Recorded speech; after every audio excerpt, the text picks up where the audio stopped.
Reuni SMA itu diadakan di sebuah rumah makan di pinggir kota.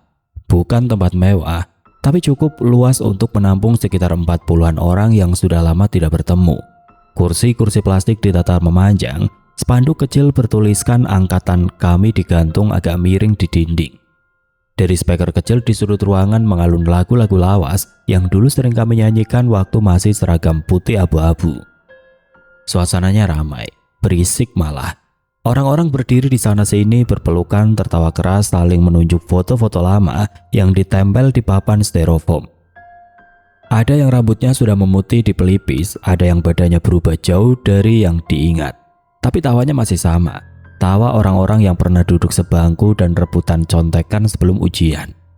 Aku sendiri baru datang sekitar setengah jam setelah acara dimulai, macet di jalan, ditambah parkir yang penuh. Begitu masuk langsung disambut pelukan dari 3 orang sekaligus yang bahkan namanya sempat aku lupa sedetik.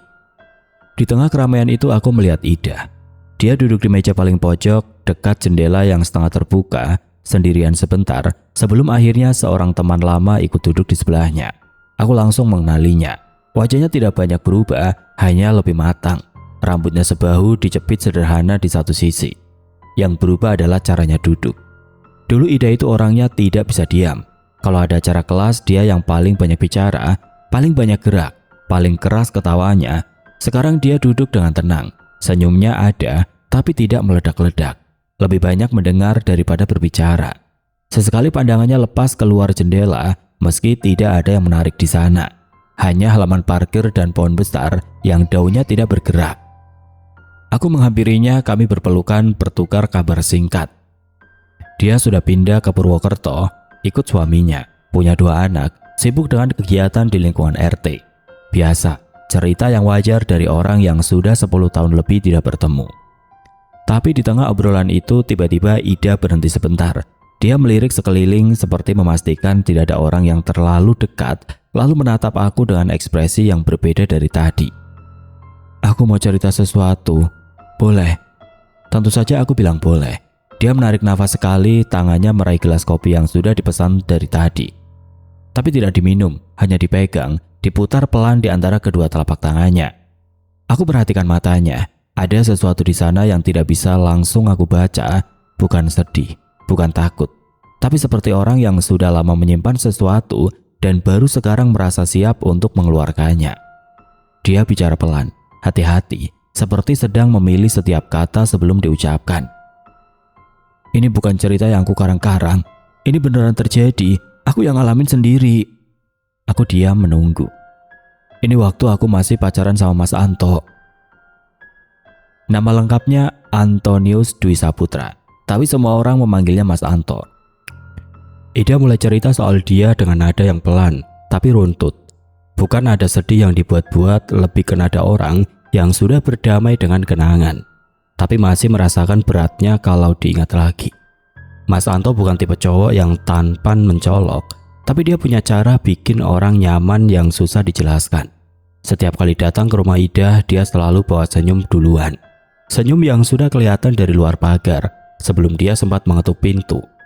Orangnya supel, mudah akrab sama siapa saja, termasuk sama bapak Ida yang dikenal agak pendiam dan tidak gampang percaya orang baru. Bapakku sampai bilang, Caiki api, kata Ida sedikit tersenyum. Dan bapak jarang banget muji orang. Hubungan mereka sudah berjalan lebih dari 2 tahun waktu itu. Bukan pacaran yang cuma jalan-jalan dan foto-fotoan. Sudah sampai tahap saling kenal keluarga, sudah sering makan malam bareng. Sudah ada obrolan-obrolan kecil soal rencana ke depan, bukan rencana besar yang resmi, tapi yang jenisnya, nanti kalau sudah kerja tetap, kita nabung dulu ya. Kalimat-kalimat yang terdengar biasa, tapi bagi Ida waktu itu terasa serius. Malam itu adalah malam minggu. Mas Anto sudah bilang dari siang, dia mau main ke rumah, kira-kira jam 8 malam. Ida sudah siap dari sore, sudah mandi, sudah ganti baju, sudah bilang ke ibunya kalau Mas Anto mau datang. Jam 8 lewat, belum ada. Ida menunggu di ruang tamu, sesekali berdiri, melangkah ke teras, melihat ke arah jalan. Tidak ada motor yang berhenti, tidak ada suara yang dikenalnya. Jam 9 kurang, dia coba telepon, nada tunggu berbunyi panjang, tapi tidak diangkat. Dia kirim pesan pendek, Mas, jadi datang. Terkirim, tapi tidak dibalas. Ida kembali ke teras.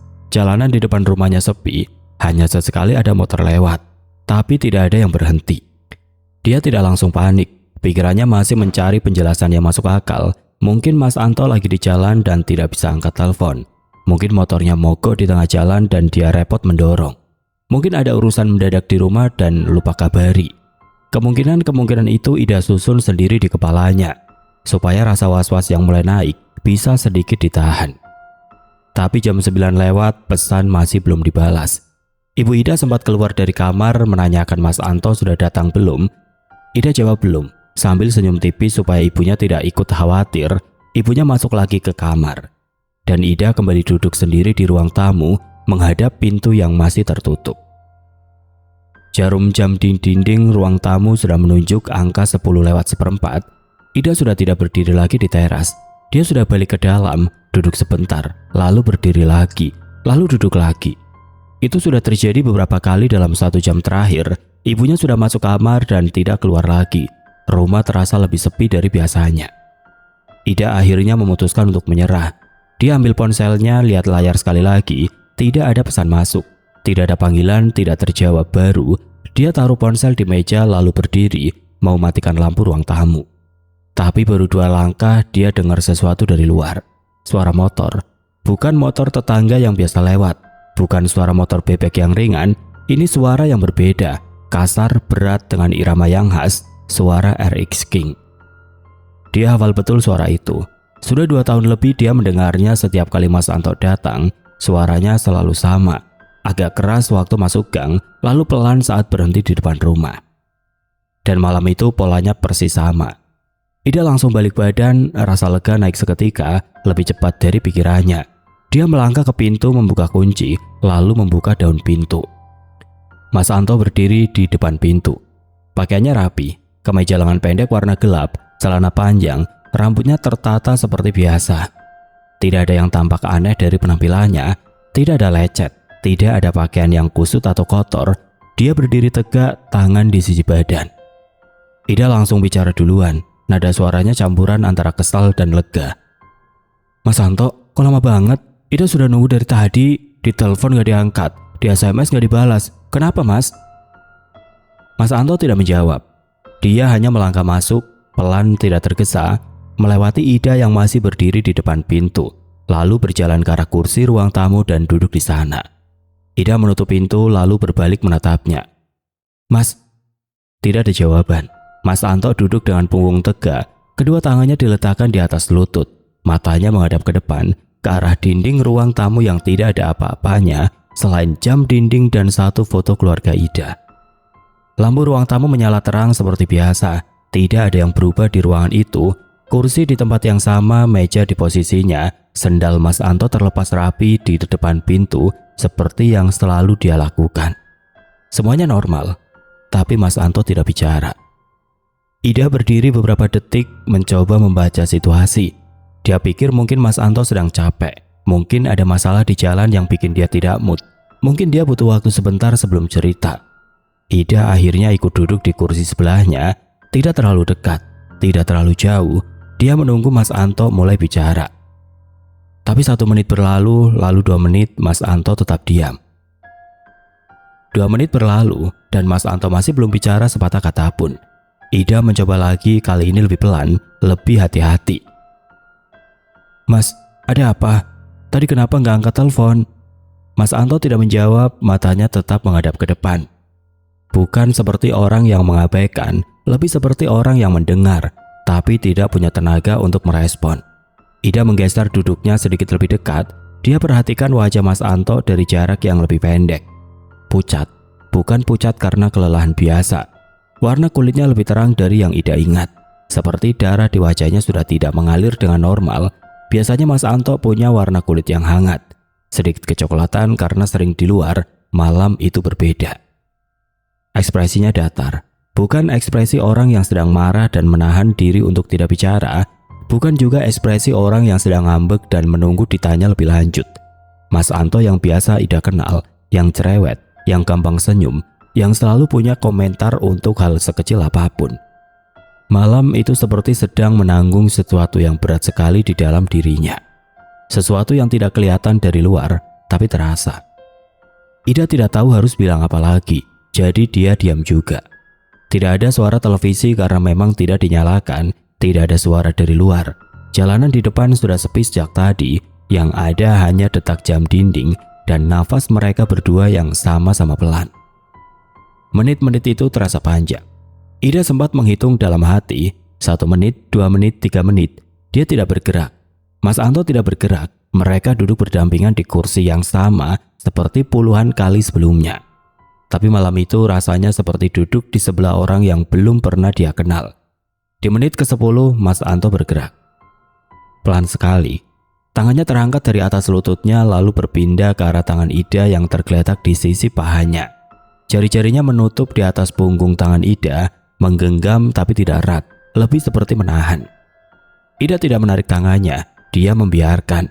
Tapi dalam 1 detik itu, dia merasakan sesuatu yang langsung membuatnya diam. Tangan Mas Anto dingin. Bukan dingin seperti habis kena angin malam di jalan. Dinginnya merata, dari ujung jari sampai telapak. Tidak gemetar, tidak basah, hanya dingin yang diam. Seperti tangan yang sudah lama tidak mendapat kehangatan. Ida tidak sempat berpikir lebih jauh soal itu, karena di detik berikutnya Mas Anto akhirnya bicara. Suaranya pelan, rendah, bukan bisikan, tapi jelas terdengar di ruangan yang sunyi itu. Ida, mau janji sama Mas. Ida tidak langsung menjawab.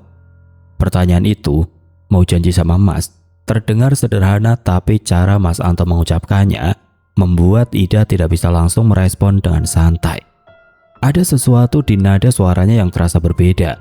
Bukan nada main-main, bukan nada bercanda seperti yang biasa Ida kenal. Janji apa, Mas? Mas Anto tidak langsung menjawab, dia menarik nafas 1 kali pelan, lalu bicara. Nanti kalau Mas pergi, kamu harus jaga diri baik-baik. Patuh sama orang tua, Mas sudah tidak bisa jaga kamu lagi. Ida diam sebentar, dia mendengar kalimat itu dengan jelas, setiap katanya, tapi pikirannya tidak langsung bisa mencerna maksudnya. Pergi? Mas mau pergi kemana? Mas Anto tidak menjawab pertanyaan itu. Ida mencoba lagi. Mas sakit? Ada apa sebenarnya, Mas? Mas, ngomong apa ini? Aku nggak ngerti. Dia lihat wajah Mas Anto dari dekat, mencari jawaban di sana, tapi ekspresi Mas Anto tidak berubah, tetap datar, tetap tenang. Tenang yang terasa bukan karena tidak ada masalah, tapi karena masalahnya sudah selesai dipikirkan dan tidak ada yang bisa diubah lagi. Sebelum Ida sempat bertanya lebih jauh, Mas Anto bergerak. Dia berpaling ke arah Ida, lalu memeluknya. Bukan pelukan cepat seperti salam biasa, Mas Anto melingkarkan kedua tangannya dan memeluk Ida dengan erat. Lebih erat dari semua pelukan yang pernah Ida terima darinya selama 2 tahun ini. Seperti orang yang memegang sesuatu yang dia tahu akan segera lepas dari tangannya. Ida kaku sedetik, lalu tangannya ikut melingkar membalas. Dan di situ, tanpa alasan yang bisa dia jelaskan, Ida menangis. Bukan karena dia tahu apa yang terjadi, bukan karena dia paham maksud kalimat Mas Anto tadi, tapi air matanya keluar begitu saja, seperti ada bagian dari tubuhnya yang sudah menangkap sesuatu yang belum sempat dipahami oleh pikirannya. Beberapa saat mereka diam dalam pelukan itu. Tidak ada yang bicara. Lalu Ida sadar sesuatu. Pipi Mas Anto yang ada di dekat pelipisnya terasa dingin. Sama dinginnya dengan tangannya tadi. Dengan dingin yang merata, bukan karena angin, bukan karena habis cuci muka. Mas, kata Ida pelan di sela tangisnya. Pipi Mas kok dingin? Mas sakit? Mas Anto melepas pelukan itu perlahan. Dia mundur sedikit lalu menatap Ida. Untuk pertama kalinya malam itu senyum tipis muncul di wajahnya. Bukan senyum lebar seperti biasanya, tapi senyum yang kecil dan tenang. Dia tidak menjawab pertanyaan Ida. Hanya senyum itu, lalu tangannya perlahan melepas pegangan di bahu Ida dan dia berdiri dari kursi. Mas Anto berdiri dari kursi lalu melangkah ke arah pintu. Gerakannya pelan, tidak tergesa. Dia ambil sendalnya yang tadi dilepas rapi di depan pintu, lalu memakainya sambil berdiri. Tidak ada yang diucapkan. Ida langsung berdiri juga. Loh, Mas mau pulang? Kok cepet banget? Baru datang juga belum ngobrol apa-apa. Mas Anto berhenti sebentar, tangannya sudah memegang daun pintu. Dia berbalik ke arah Ida, wajahnya masih sama seperti dari tadi. Tenang, pucat, tidak banyak ekspresi. Tapi matanya menatap Ida langsung, tidak menghindar. Jaga diri baik-baik, katanya pelan. Hanya itu. Ida mencoba memegang lengannya. Mas, serius ada apa? Mas belum cerita apa-apa, kita baru duduk sebentar. Mas Anto menggeser lengannya pelan dari pergelangan Ida. Bukan kasar, tapi jelas. Seperti orang yang sudah mengambil keputusan dan tidak mau diubah. Pintu terbuka.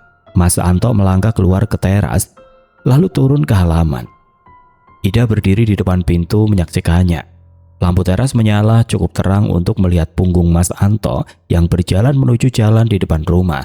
Langkahnya biasa, tidak sempoyongan, tidak terburu-buru, hanya berjalan seperti orang yang tahu kemana harus pergi. Ida menunggu. Dalam kepalanya sudah siap mendengar suara yang dikenalnya, suara RI King yang kasar waktu pertama kali dinyalakan, lalu stabil setelah beberapa detik, suara yang selama 2 tahun selalu menandai kepergian Mas Anto dari rumahnya. Tapi tidak ada suara itu. 1 menit berlalu, jalanan di luar sepi, tidak ada suara mesin yang menyala, tidak ada suara motor yang menjauh, hanya sunyi. Ida melangkah sedikit keluar teras mencoba melihat ke arah jalan. Tapi Mas Anto sudah tidak terlihat. Tidak ada motornya yang terparkir di pinggir jalan. Tidak ada siluetnya di bawah lampu jalan. Dia sudah pergi, tapi tanpa suara apapun. Ida berdiri di situ beberapa saat, menatap jalan yang sepi. Pikirannya mencoba mencari penjelasan. Mungkin motornya tadi diparkir agak jauh. Mungkin anginnya ke arah lain jadi suaranya tidak terdengar. Mungkin dia salah dengar tadi waktu motornya datang. Tapi penjelasan-penjelasan itu terasa tidak kuat, tidak menutup rasa ganjil yang sudah berdiam di dadanya sejak Mas Anto masuk tadi dan tidak mengucapkan sepatah kata pun.